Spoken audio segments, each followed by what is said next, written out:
ఈరోజు మనం ఒకరిని ఇంటర్వ్యూ చేయబోతున్నాము. వారు ఎవరంటే, వారి గురించి ఒక ప్రత్యేకమైన విషయం ఏంటంటే, వారికి 3.5 సంవత్సరాలే. ఈ చిన్నతనం నుంచి దేవునిలో మంచిగా ఎదుగుతున్నారు. దేవుని యొక్క విషయాలు చాలా తెలుసు. దాని నుంచి మనం కొన్ని విషయాలను, ప్రశ్నలు వేసి వారి నుంచి కొన్ని సమాధానాలు తెలుసుకుందాం.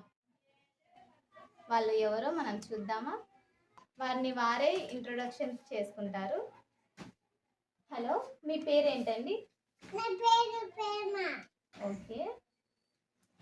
మీరు ఇంత చిన్న వయసులోనే ఒక యూట్యూబ్ ఛానల్ని రన్ చేస్తున్నారా? అవునా? అవును. ఓకే. మీరు చాలా మంచిగా దేవునిలో ఎదుగుతున్నారని వింటున్నాం, నిజమేనా? నిజమే. అవునా? మీరు నిజంగా దేవుని పిల్లలేనా? దేవుని పిల్లలమే. మీరు అన్ని మంచి విషయాలే చేస్తూ ఉంటారా? ఓకే. మంచిగా చదువుకుంటారా మీరు? చదువుకుంటాం. స్కూల్కి వెళ్తూ ఉంటారా? వెళ్తుంటాం. స్కూల్లో చిన్న పిల్లలను అనగా మీ ఫ్రెండ్స్ని, మీ యొక్క టీచర్స్ని ఎవరినైనా మీరు కొడుతూ ఉంటారా, తిడుతూ ఉంటారా, లేదంటే గిస్తూ ఉంటారా? గిచ్చలేరు, కొట్టము, మళ్ళా కొట్టము, గిచ్చము. అవునా?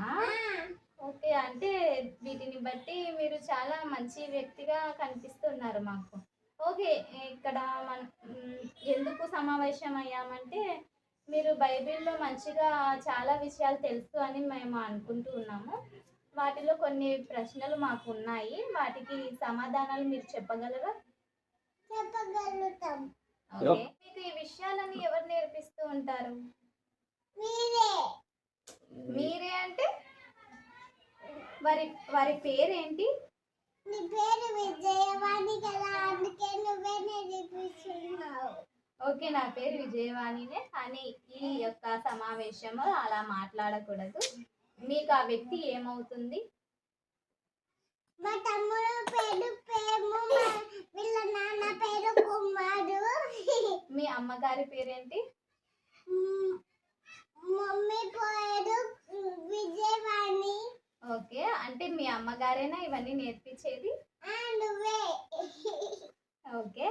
ఓకే. ఈ సమయంలో మనము బైబిల్‌లోని యేసు సిలువలో ఎన్ని మాటలు పలికారో చెప్పగలరా?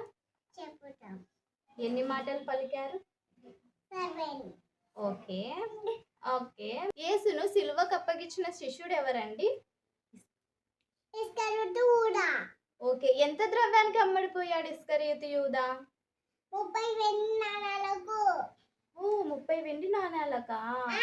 ఓకే. అది తప్పని తెలుసుకున్నాడా లేదా ఆ వ్యక్తి? తెలుసుకున్నాడు. తెలుసుకున్నాడా? తెలుసుకుంటే ఏం చేశాడు ఆ వ్యక్తి?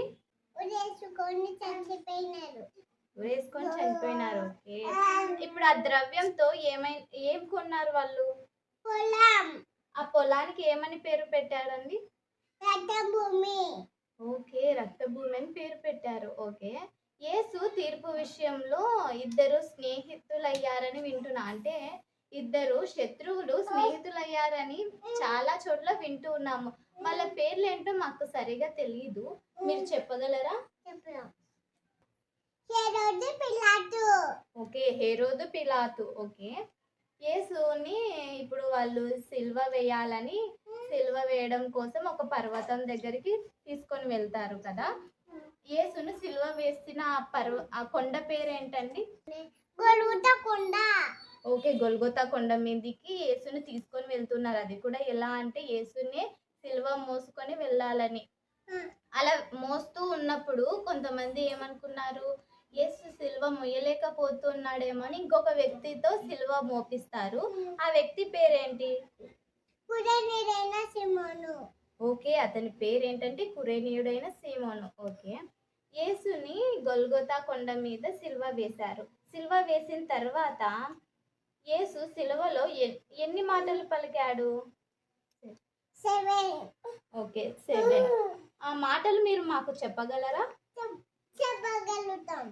ఓకే. ఒకటో మాట ఏంటి?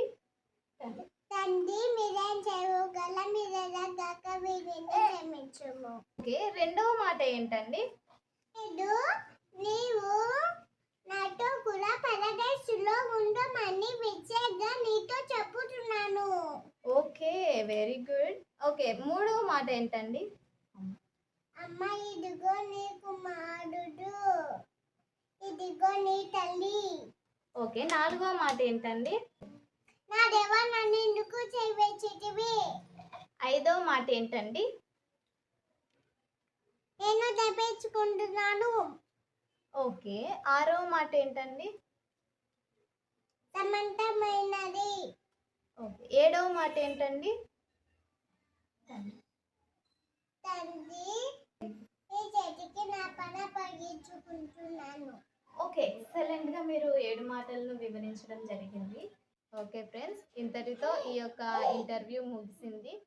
ప్రశ్నలకు జవాబులు. మీకు ఏవైనా ప్రశ్నలు ఉంటే కామెంట్ చేయండి. ప్రేమ మీకు జవాబులు చేస్తుంది అంది. Okay, thank you. Please subscribe Prema YouTube channel. Prema, me YouTube channel గురించి ఏమైనా మీరు చెప్పాలని ఆశిస్తూ ఉన్నారా? ఏం చెప్పాలని ఆశిస్తూ ఉన్నారో చెప్పండి. అందరికీ థ్యాంక్ యూ. ఓకే, మీరు ఈ యొక్క కార్యక్రమాన్ని చూశారు కదా. ఇంత చిన్న వయసులోనే దేవుని యొక్క మాటలను ఎంతగానో నేర్చుకొని మనకు వివరించినటువంటి ప్రేమను మనం పూర్తిగా తీసుకొని మన పిల్లలకు కూడా అలానే దేవుని మాటలను, దేవుని యొక్క విషయాలను తెలిపి వారిని దేవుడిలో పెంచితే బాలుడు నడవలసిన త్రోవను వారికి నేర్పము. చిన్నవాడిగా ఉన్నప్పుడు పెద్దవాడైన తర్వాత వాటి నుంచి తొలగిపోడు అన్నటువంటి వాక్యాన్ని మనము చూడగలము. ఎలా అంటే ఇప్పుడు ఈ బిడ్డ మంచిగా చిన్నతనంలో ఎదుగుతుంది, పెద్దగా అయిన తర్వాత తన యొక్క లైఫ్ ఎలా ఉంటుందో మనము ముందు ఈ యొక్క కాలంలో చూస్తాము. అలానే ప్రతి ఒక్కరు కూడా మీ యొక్క పిల్లలను ఇలా మంచిగా దేవునిలో పెంచి వారికి మంచి మాటలు, మంచి చేష్టలు నేర్పించవలసిందిగా ప్రార్థిస్తూ ఉన్నాము. ధన్యవాదాలు.